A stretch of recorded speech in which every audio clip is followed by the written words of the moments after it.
próprio diálogo, e eu vou fazer uma apresentação do tema, né, para a gente estar contextualizando isso. Antes disso, nossos palestrantes da tarde já foram apresentados. Eu gostaria de lhes apresentar então Joel Parisi, engenheiro civil. Joel Parisi, engenheiro civil, gerente de meio ambiente da Investico e lá trabalhando desde 1998. Então, um profissional com uma experiência, ele participou de toda a implantação de infraestrutura da obra da usina do Lajeado e com uma visão bastante abrangente de obras de grande porte de infraestrutura, estradas, postos de saúde, etc., que foi a execução da usina do Lajeado, uma obra de R$1 bilhão, Joel? R$1,5 bilhão de reais, né? Então, um profissional bastante preparado para estar falando sobre infraestrutura. Em seguida, nosso amigo Miguel Pinter, colega, engenheiro agrônomo pela Exal, Joel Mackenzie, né, Joel? Formado pelo Mackenzie, São Paulo, né, tocantinense por opção desde de então. Miguel Pinter, nosso colega agrônomo pela Exal, ressaltando dos seus tempos de Exal e não de UFLA, né, e coordenador de meio ambiente da Ceutins, tá, também trabalhando lá desde 1997. O homem que apanha de todos os lados, porque ele é engenheiro agrônomo, com a nossa formação, com a nossa visão, e fica apanhando dos engenheiros elétricos e civis de lá e de nós aqui que queremos defender as aves. A situação complicada dele, não queria estar na sua pele. Exatamente, né? E o Pedro também, viu, gente? Deixa o Pedro estar nessa posição também de engenheiro agrônomo e um especialista em árvores dentro da CEMIG, com essa pedreira de missão de tentar fazer essa conciliação dos dois lados. Wilson Carvalho Oliveira, que na sua gênese familiar já tem as árvores como nome, inclusive, tá? Arquiteto urbanista da Caixa, da equipe da GIDUR, que é a Gerência de Desenvolvimento Urbano e Rural da Caixa, que, por sinal, parceiros fundamentais na realização desse congresso, né?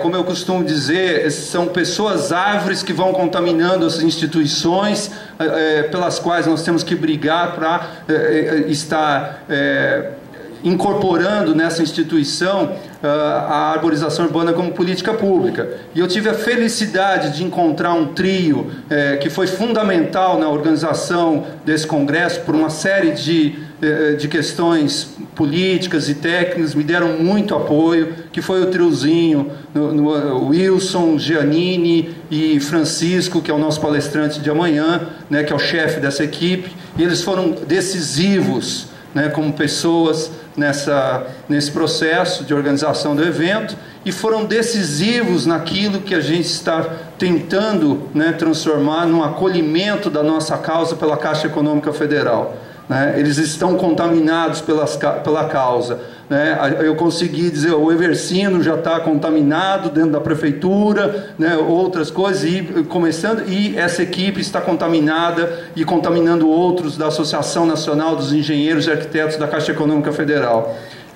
Então, muito bem-vindos vocês três. Eu vou contextualizar um pouco a questão. Organização de infraestrutura e essa relação da infraestrutura verde, né, representada pelas árvores, pelo paisagismo, e a infraestrutura civil, que é uma necessidade humana, temos que ressaltar, para mim é um dos assuntos mais complexos, polêmicos, etc., né, das grandes questões da arborização urbana, como eu coloquei, por exemplo, no Facebook, Cebal 17, né, que são múltiplas as questões, né? Árvore sob fiação é um tema polêmico, existem várias versões técnicas, né, opiniões, linhas, e essa organização. Faz 25 anos que eu faço obras de paisagismo, residencial, comercial, público. Raramente eu encontrei na dimensão privada o espaço, porque eu chego lá para fazer o jardim, e aí eu encontro um emaranhado de redes, lógica, elétrica, aterramento, esgotamento, hidráulica, etc., que tais, o fio do portão, etc., tudo baseado no jardim, onde eu tenho que ter espaço para o sistema radicular de arbustos, árvores, palmeiras. Então, eu considero que o problema só muda de endereço e de escala. O mesmo problema que a gente encontra na organização de uma casa, de uma residência, de um shopping, na sua obra, ele existe na dimensão pública, só que numa escala maior, e aí a gente está tratando de vias, logradouros, calçadas e essa coisa toda.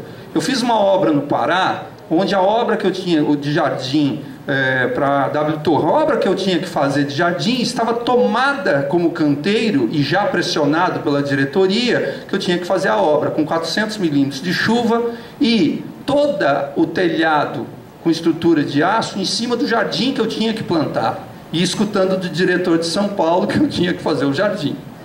Então, segundo isso, a maior parte dos projetos residenciais, comerciais, os espaços onde seria o domínio do paisagismo e da sua implantação, do preparo de terreno, eles estavam tomados por essas redes que a gente já citou. Então esse é um assunto sênior, porque enquanto a gente não organizar essa bagunça, e aqui nos une a engenharia, quer dizer, engenharia é método, é precisão, é organização, acho que isso, né, é comum, nós temos problemas sérios, porque aí eu vou quebrar cano e assim por diante. Eu sempre aviso o meu cliente assim: eu vou quebrar um cano, nós somos especialistas em achar as redes, eu vou procurar a caixa de passagem, essa coisa toda. Você tem projeto? Eu não acredito em projeto, eu só acredito em as-built. Porque todo projeto, quando você vai ver, você pega o projeto lá na hora de implantar, aí o cara desviou disso, daquilo, da maceira, do não sei o quê, e não é o que está lá no projeto. Então, eu raramente consigo entregar uma obra sem quebrar um cano, um conduíte, etc, etc. Profissionais de paisagismo que lidam com essa realidade devem ter uma experiência parecida. E na escala da cidade, vem essas grandes questões. Joaquim comentou comigo uma vez que árvores de Campinas foram perdidas, decenárias, etc., no lugar, porque a rede de gás entrou lá e valeteou. A sociedade de Palmas não percebeu durante muito tempo que aqueles jambolões da descida do espaço cultural para o Mombuca, eles morreram. Por que morreram? Porque em 2011, a diretoria de iluminação valeteou aquela área, e com rede escavadeira e etc., de forma profunda, e certamente ela levou um tempo para morrer. Isso apareceu recentemente. E aí se pensou praga, doença, etc., valeteamento. Eu tenho segurança em afirmar. Foi muito específico e muito acompanhado. Então, como fazer isso? Alguns querem na rua, dizem que tem problema. Aí tem correntes da engenharia civil que diz que não é na rua, que é na calçada. E aí começa essa coisa. A execução segue projetos. O planejamento é estanque. A elétrica não conversa com a civil, não conversa com a arborização, a arquitetura não tem acesso a isso.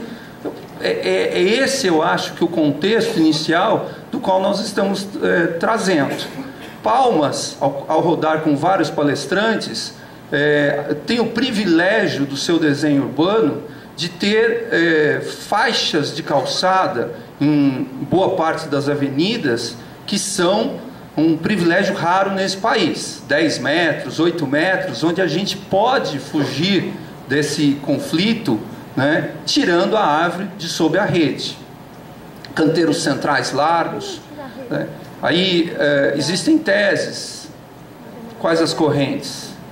Eu gostaria, para contextualizar, porque o Congresso vem focando na árvore, de dar um espaço inicial para o olhar da infraestrutura civil dentro desse contexto, né, de como a gente pode avançar nessa organização, e é o objetivo tanto da da palestra compactada na amplitude desse diálogo, e essa discussão, né, que é como organizar a infraestrutura, que é uma necessidade, na minha visão, de engenharia e de planejamento urbano, né, e, ao mesmo tempo, acolher as árvores, que me parece, a essa altura do campeonato, nós já podemos convencer engenheiros civis e elétricos de que a árvore é uma infraestrutura, muitos já assim estão convencidos, e arquitetos. Né? Um recado aos florestais: quando eu não os cito, é porque eles são tão irmãos dos agrônomos que a gente pode quase que se igualar, então não há essa coisa. E eu particularmente tenho entre os engenheiros e arquitetos como irmãos, então para mim hoje tanto faz quem é. Eu acho que nós temos que cada vez mais brigar pela rede da autoridade técnica, um ente que não pode ter a vaidade para não nos tornarmos tecnocratas, mas que faça um contraponto cidadão à política, né, e nós nos fortalecermos e exigirmos o respeito, porque nós temos mandatos da sociedade para também, não só os mandatos políticos servem à sociedade, os nossos mandatos técnicos também servem à sociedade. E eu acho que nós temos aqui cada vez mais dizermos, não me interessa se é biólogo, agrônomo, engenheiro, A, B ou C, mas técnicos que estão trabalhando com uma visão, porque nós somos treinados na média para o bem coletivo. Então eu gostaria de ter uma ideia inicial, né, e uma forte fala, né, dos colegas aqui de diálogo, Joel, Miguel e Wilson, para posicionarem, como eu já coloquei um pouco, né, essa questão da infraestrutura, sob o olhar do engenheiro civil, do engenheiro elétrico, mesmo não havendo um aqui, né, mas Miguel com a visão de quem convive muito, né, com o engenheiro elétrico e com os problemas operacionais da Ceutins. E eu só vou lembrar, para começo, porque está na fala desse congresso, que árvores são a segunda causa de desligamento de rede. E só perde para raios, Pedro? É a primeira? Ganha de raio. Oi? Na CEMIG, ganha de raio, inclusive. Né? Então, Joel, pela sequência, por favor.